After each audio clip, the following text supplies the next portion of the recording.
রংপুরে ২৪ জুলাই বৈষম্য বিরোধী ছাত্র আন্দোলনে পুলিশের সাথে রক্তক্ষয়ী সংঘর্ষে ৪ জন শহীদ হন। এদিন শতাধিক ছাত্র জনতা আহত হন। ছাত্র জনতার আত্মত্যাগের মধ্য দিয়ে রংপুরের আন্দোলন তীব্র হয়ে ওঠে। এহসানুল হক সুমনের ভিডিওচিত্রে রিপোর্ট করছেন মেরিনা লাভলি। বান্ডেল থাকলে প্রতি সেনমানিতে টাকা বাঁচবে। বিকাশ সেনমানি বান্ডেল কিনে জিতুন প্রতি লেনদেনে।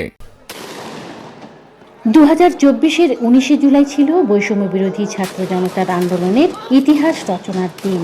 রংপুর সিটি কর্পোরেশনের সামনে পুলিশের গুলিতে শহীদ হন রংপুর নগরীর সবজি বিক্রেতা সাজ্জাদ হোসেন, স্বর্ণ শ্রমিক মোসলেম উদ্দিন মিলন, ফল ব্যবসায়ী মেরাজুল ইসলাম ও শিক্ষার্থী আব্দুল্লাহ আল তাহির। একমাত্র কর্মক্ষম ব্যক্তিকে হারিয়ে দিশেহারা শোকাতুর পরিবার।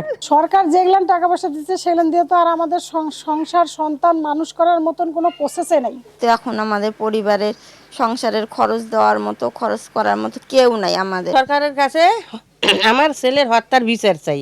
শহীদ পরিবারকে সহায়তার জন্য সরকারের দীর্ঘমেয়াদী উদ্যোগ গ্রহণের দাবি জানিয়েছেন বিশিষ্ট জনেরা।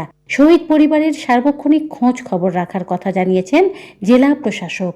যারা শহীদ হয়েছেন এবং শহীদ পরিবার যারা, ওই যে আমি প্রথমে বলেছি, যদি ওই পরিবারে কেউ যোগ্যতা সম্পন্ন থাকে তাহলে তাদেরকে চাকরির ব্যবস্থা করা, আর যদি সেটা না থাকে তাহলে এটা দীর্ঘমেয়াদী একটা প্রকল্প তৈরি করা।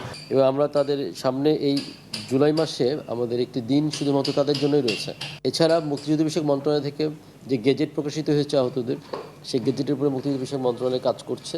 আশা করি যে তাদের জন্য সামনে ভালো কিছু আছে ইনশাআল্লাহ। বৈষম্য বিরোধী ছাত্র আন্দোলনে শহীদ পরিবারের সদস্যরা হত্যাকারীদের দ্রুত বিচার দাবি করেছেন। রংপুর থেকে মেরিনা লাভলি, চ্যানেল আই।